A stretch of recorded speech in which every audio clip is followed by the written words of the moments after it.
Welcome to लोकसेवा स्पर्धा परीक्षा. लोकसेवा स्पर्धा परीक्षेमध्ये आपलं स्वागत आहे. आज आपण भूगोल या विषयाचे सराव प्रश्न बघणार आहोत. चला तर मग थेट प्रश्नांना सुरुवात करूया. पहिला प्रश्न आहे, उद्योगाच्या स्थान निश्चिती करताना आल्फ्रेड वेबर यांनी खालीलपैकी कोणत्या घटकाचे महत्त्व आपल्या सिद्धांतात सिद्ध करण्याचा प्रयत्न केला आहे? थोडक्यात प्रश्न असा आहे की आल्फ्रेड वेबर यांचा उद्योग स्थान निश्चितीबाबत सिद्धांत काय आहे, हा प्रश्न आहे. तर पहिला पर्याय आहे, उद्योगाच्या स्थान निश्चिती करण्यात मजुरांवरील मूल्याचे योगदान महत्त्वाचे असते. दुसरा पर्याय आहे, उद्योगाच्या स्थान निश्चिती करण्यात कच्च्या मालावरील खर्चाचे योगदान महत्त्वाचे असते. तिसरा पर्याय आहे, उद्योगाच्या स्थान निश्चिती करण्यात बाजारपेठेची सुगमता महत्त्वाची असते. आणि चौथा पर्याय आहे, उद्योगाच्या स्थान निश्चिती करण्यात वाहतूक खर्चाचे योगदान महत्त्वाचे असते. याचं योग्य उत्तर आहे पर्याय क्रमांक 2, उद्योगाच्या स्थान निश्चिती करण्यात कच्च्या मालावरील खर्चाचे योगदान महत्त्वाचे असते. पर्याय क्रमांक 2 याचं योग्य उत्तर आहे. याचं स्पष्टीकरण आपण बघूया. वेबर्स थिअरी म्हणजे वेबरचा सिद्धांत काय म्हणतो, आल्फ्रेड वेबरचा. According to Weber's model of industrial location, the location of industries depends on the type of raw materials they use. If raw materials lose a lot of weight during production or are impure, the industry should locate near the raw material source. तर वेबरचा सिद्धांत असं म्हणतो की उद्योगाच्या स्थान निश्चिती करण्याकरता म्हणजे इंडस्ट्रियल लोकेशन सेट करण्याकरता रॉ मटेरियल म्हणजे कच्चा माल कोणता वापरणार आहोत त्यावर इंडस्ट्रियल लोकेशन हे डिपेंड करतं. जर रॉ मटेरियल म्हणजे कच्चा माल जर प्रवासादरम्यान किंवा प्रोडक्शन दरम्यान जर त्याचं वजन कमी होत असेल किंवा तो इम्प्युअर असेल, अशुद्ध स्वरूपात असेल, तर अशा वेळी जी इंडस्ट्री जी आहे, उद्योग जो आहे, तो कच्च्या मालाच्या स्रोताजवळ कच्चा माल जिथून आपल्याला मिळतो त्या ठिकाणाजवळ उद्योग आपण लोकेट केला पाहिजे किंवा उद्योगाची स्थापना त्या कच्च्या मालाजवळ आपण केली पाहिजे, असं सांगतो वेबरचा सिद्धांत. योग्य उत्तर आहे पर्याय क्रमांक 2, उद्योगाच्या स्थान निश्चिती करण्यात कच्च्या मालावरील खर्चाचे योगदान महत्त्वाचे असते. पुढचा प्रश्न आहे, खालीलपैकी कोणते विधान किंवा विधाने बरोबर आहे किंवा आहेत? आपल्याला इथे महाराष्ट्राच्या जे पठार आहे, पठार आणि नद्या त्यांचा क्रम लावायचा आहे उत्तरेकडून दक्षिणेकडे. महाराष्ट्रात उत्तरेकडून क्रमाने पठारावरील प्रमुख डोंगर रांगा व त्यांच्या दक्षिणेकडील नद्यांची खोरी खालीलप्रमाणे आहेत. तर आपल्याला अ, ब, क, ड इथे 4 पर्याय आहेत. योग्य पर्याय आपल्याला निवडायचा आहे. पर्याय बघण्यापूर्वी आपण महाराष्ट्राचा मॅप बघूया, नकाशा बघूया, प्राकृतिक महाराष्ट्र. सर्वात उत्तरेकडे बघा सातपुडा रेंज आहे, सातपुडा पर्वतरांग. या सातपुडा पर्वतरांगेचाच भाग आहे. उत्तरेकडे बघा गाविलगड रेंज अमरावती विभागात. या गाविलगड पर्वतरांगा जी आहे त्याच्या उत्तरेकडून तापी नदी जी मध्य प्रदेशात उगम पावते बैतूल येथे, ती अमरावती जिल्ह्यामधून महाराष्ट्रामध्ये प्रवेश करते.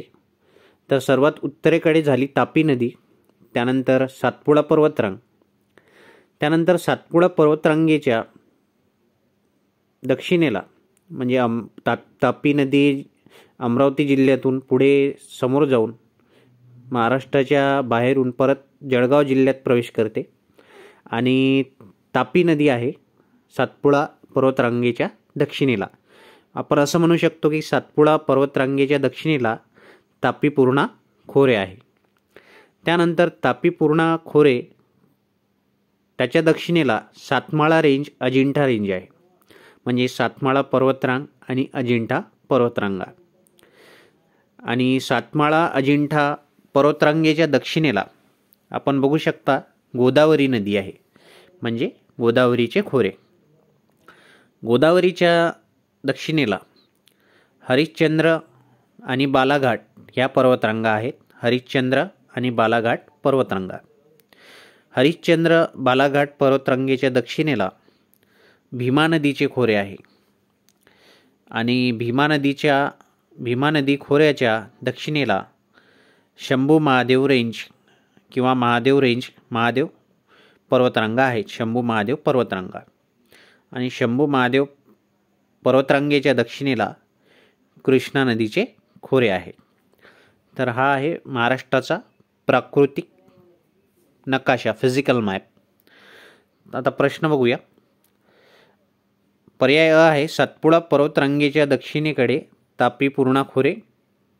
आपण आत्ता बघितले सातपुडा पर्वतरांगेच्या दक्षिणेकडे तापी पूर्णा खोरे आहे. पर्याय अ बरोबर आहे. सातमाळा अजिंठा डोंगराच्या दक्षिणेकडे गोदावरी नदीचे खोरे, हे सुद्धा बरोबर आहे. सातमाळा अजिंठा डोंगराच्या दक्षिणेकडे गोदावरी नदीचे खोरे. त्यानंतर पर्याय क आहे हरिश्चंद्र बालाघाट डोंगर व दक्षिणेस भीमा नदीचे खोरे. हरिश्चंद्र बालाघाट डोंगर आहे गोदावरीच्या दक्षिणेला आणि हरिश्चंद्र बालाघाटच्या दक्षिणेला भीमा नदीचे खोरे आहे. पर्याय क सुद्धा बरोबर आहे.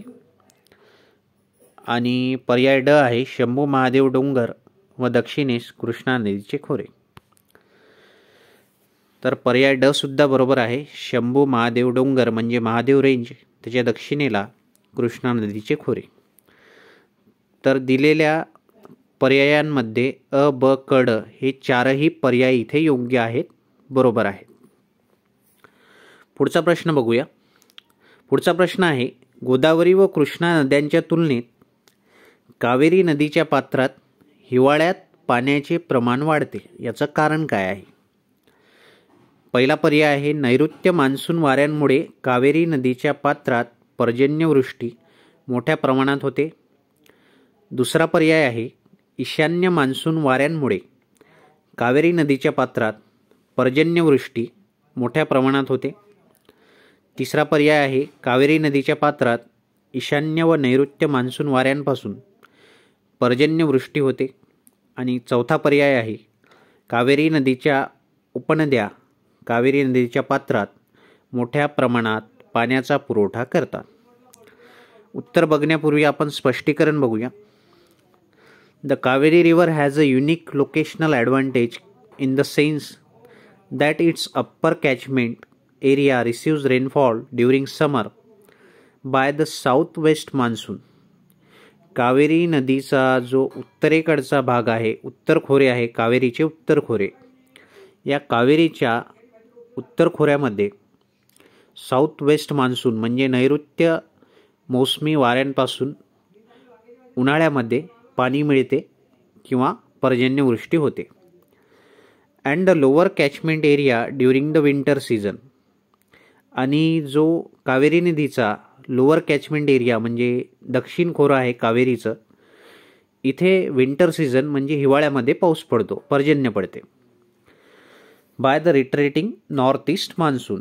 तर हिवाळ्यामध्ये जो कावेरी नदीच्या दक्षिण भागामध्ये जो पाऊस पडतो तो पाऊस नॉर्थ ईस्ट मान्सून म्हणजे ईशान्य मान्सून वाऱ्यांपासून मिळत असतो. हा पाऊस ऑक्टोंबरच्या शेवटी ऑक्टोंबर-नोव्हेंबरच्या दरम्यान कावेरी नदीच्या पात्रामध्ये पर्जन्यवृष्टी होते. It is therefore almost a perennial river with comparatively less fluctuations in flow and is very useful for irrigation and hydroelectric power generation. Thus the Kaveri is the best regulated rivers of South India.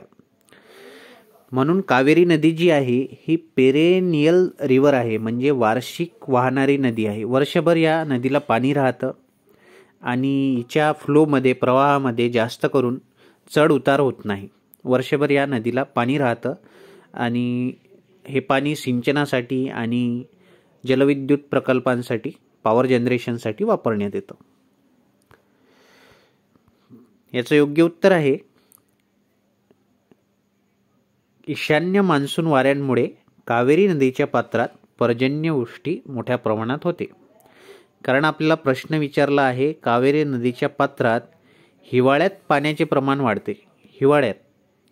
तर त्याचं कारण आहे ईशान्य monsoon वाऱ्यांमुळे कावेरी नदीच्या पात्रात पर्जन्यवृष्टी मोठ्या प्रमाणात होते. पर्याय क्रमांक 2 याचं योग्य उत्तर आहे. पुढचा प्रश्न आहे, इथे ज्याला आपण सोलर सिस्टम म्हणतो, सूर्यकुल निर्मिती, त्याचे सिद्धांत दिले आहेत. तर या जोड्या आता आपण बघूया. एकीकडे सिद्धांत दिलेत आणि दुसरीकडे त्या शास्त्रज्ञांची नावं दिली आहेत. तर याचं योग्य उत्तर आहे पर्याय क्रमांक 2, तेजोमय सिद्धांत लॅप्लास आहे. तेजोमय सिद्धांत सीचा आपल्याला इथे 1 येईल. याचं योग्य उत्तर आहे पर्याय क्रमांक 1. पर्याय क्रमांक 1 याचं योग्य उत्तर आहे. सेफिट सिद्धांत हा आहे डॉक्टर बॅनर्जी यांचा. त्यानंतर विद्युत चुंबकीय सिद्धांत हा आहे आल्फ वेन यांचा. त्यानंतर तेजोमेघ सिद्धांत जो आहे तो आहे लॅप्लास यांचा. आणि जोडतारा सिद्धांत आहे लिटलटन यांचा. मराठीमध्ये एकदा नावा परत तुम्ही एकदा चेक करा, लिहिण्यामध्ये कमी जास्त होऊ शकतं. परत एकदा उत्तर सांगतो. सेफिट सिद्धांत आहे डॉक्टर बॅनर्जी यांचा. विद्युत चुंबकीय सिद्धांत आहे आल्फ वेन यांचा. तेजोमेघ सिद्धांत आहे लॅप्लास यांचा. आणि जोडतारा सिद्धांत आहे लिटलटन यांचा. सूर्यकुल निर्मितीवर लवकरच आपण एक व्हिडिओ बनवणार आहोत आणि त्यामध्ये हे 4ही सिद्धांत पूर्णपणे आपण घेणार आहोत. पुढचा प्रश्न आहे, खालीलपैकी कोणती विधाने भाबर मैदानाबाबत बरोबर आहेत? आपल्याला योग्य विधाने इथे ओळखायची आहेत. पहिलं विधान आहे, सच्छिद्रता मोठ्या प्रमाणावर असल्यामुळे छोट्या नद्या अदृश्य होतात. दुसरं विधान आहे, भाबर पट्टा पिकांसाठी उपयुक्त आहे. आणि तिसरं विधान आहे, भाबर पट्ट्यात वास्तव्य करणारे लोक पशुपालन करणारे गुजर आहेत. उत्तर बघण्यापूर्वी आपण स्पष्टीकरण बघूया. भाबर किंवा आपण ज्याला भाबर म्हणतो ते काय असतं? तर हा भाबर जो आहे हा भारताच्या उत्तराखंड राज्यातील निम्न हिमालय आणि शिवालिक टेकड्यांच्या दक्षिणेला असलेला प्रदेश आहे. इंडो गंगेच्या मैदानाच्या उत्तरेकडील काठावर शिवालिकमधून वाहून गेलेल्या गाळांचे एप्रन आहे किंवा तिथे संचयन होतं गाळांचं असं आपण म्हणू शकतो. हे शिवालिकच्या पायथ्याशी सिंधूपासून तिस्तापर्यंत आहे. म्हणजे शिवालिक हिमालयामधील शिवालिक रेंज जी आहे, शिवालिक पर्वतरांग जी आहे, त्याच्या पायापासून सिंधू नदी जी आहे, सिंधू नदीपासून तर इकडे जी सिक्कीम आसाममध्ये तिस्ता रिव्हर येते नेपाळमधून, त्या तिस्ता रिव्हरपर्यंत हा भाबरचा पट्टा पसरलेला आहे. त्याची रुंदी 8 ते 16 किलोमीटर आहे. भाबरची जी रुंदी आहे ती शिवालिकच्या पायथ्यापासून 8 ते 16 किलोमीटर दक्षिणेपर्यंत पसरली आहे. त्यात पोरस बेडच्या आकारात गारगोटी जडलेले खडक आहेत. सच्छिद्रता खूप जास्त आहे. लक्षात घ्या, इथे विचारलं आहे सच्छिद्रतेबद्दल. सच्छिद्रता खूप जास्त आहे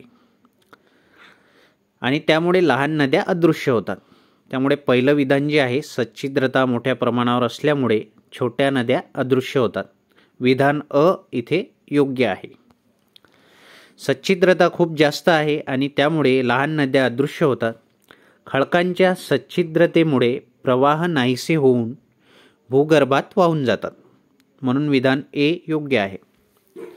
हा प्रदेश शेतीसाठी फारसा योग्य नाही, म्हणून विधान बी इथे चुकीचे आहे. विधान ब काय म्हणतं, भाबरपट्टा पिकांसाठी उपयुक्त आहे. तर आपण आत्ताच बघितले की भाबरपट्टा पिकांसाठी उपयुक्त नाही, कारण तो दगड धोंडे गोट्यांनी बनलेला आहे.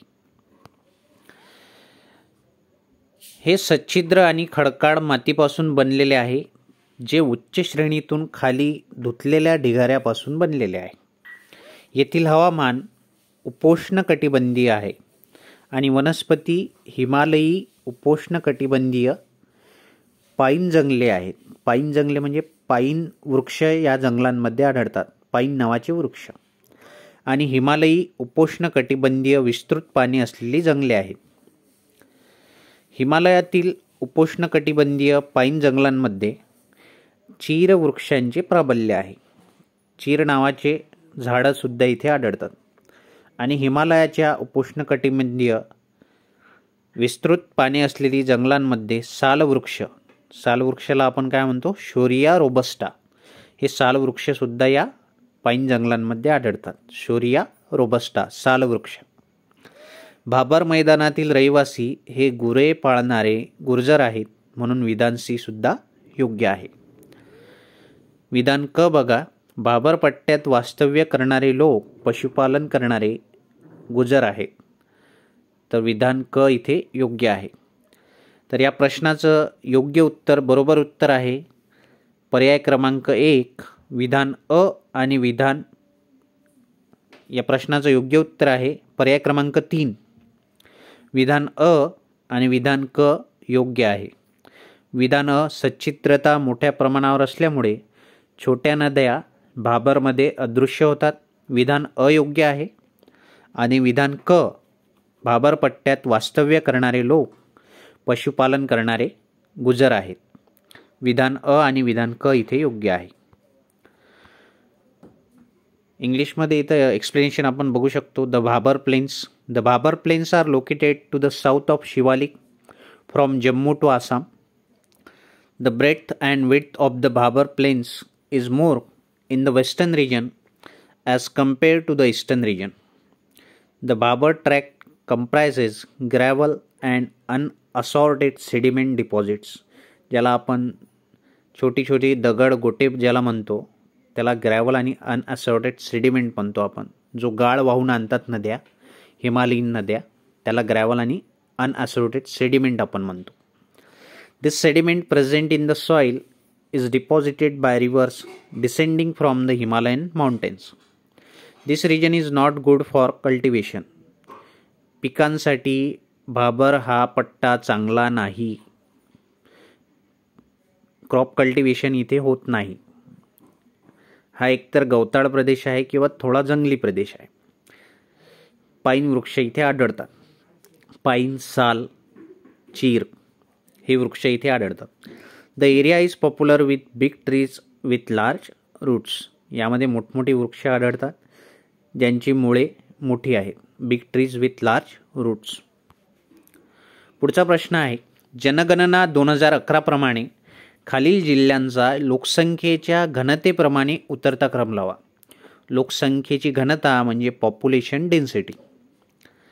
तर इथे 5 जिल्हे दिले आहेत, कोल्हापूर, जळगाव, पुणे, नागपूर आणि सोलापूर. तर या 5 जिल्ह्यांमध्ये आपल्याला उतरता क्रम लावायचा आहे. तर पुणे जिल्ह्यामध्ये सर्वाधिक लोकसंख्या घनता आहे. या 5 जिल्ह्यांपैकी पुण्यामध्ये सर्वाधिक लोकसंख्या घनता आहे. तर पुण्याची लोकसंख्या घनता आहे 603. त्यानंतर यामध्ये नागपूरची लोकसंख्या घनता आहे 504. त्यानंतर येतं त्यानंतर आहे कोल्हापूरची लोकसंख्या घनता आहे 504. त्यानंतर येतं नागपूरची लोकसंख्या घनता आहे 470. त्यानंतर जळगाव 360 आणि सोलापूर 290. तर याचा उत्तरता क्रम अशा प्रकारे राहील. पुणे 603, क पहिल्यांदा लागेल आपल्याला क. त्यानंतर कोल्हापूर 504 म्हणजे अ, क नंतर अ, पर्याय क्रमांक 4 याचं योग्य उत्तर आहे. पुणे 603, त्यानंतर कोल्हापूर 504, त्यानंतर नागपूर 470, त्यानंतर जळगाव 360 आणि सोलापूर 290. तर याचा योग्य पर्याय आहे पर्याय क्रमांक 4 क अ ड ब ई. पुणे 603, कोल्हापूर 504, नागपूर 470, जळगाव 360 आणि सोलापूर 290. महाराष्ट्राची जनगणना 2011 ही घनता आहे. आजच्या व्हिडिओमध्ये इथेच थांबूया. परत भेटूया अशाच एका नवीन व्हिडिओमध्ये. तोपर्यंत तुम्हा सर्वांचे खूप खूप धन्यवाद.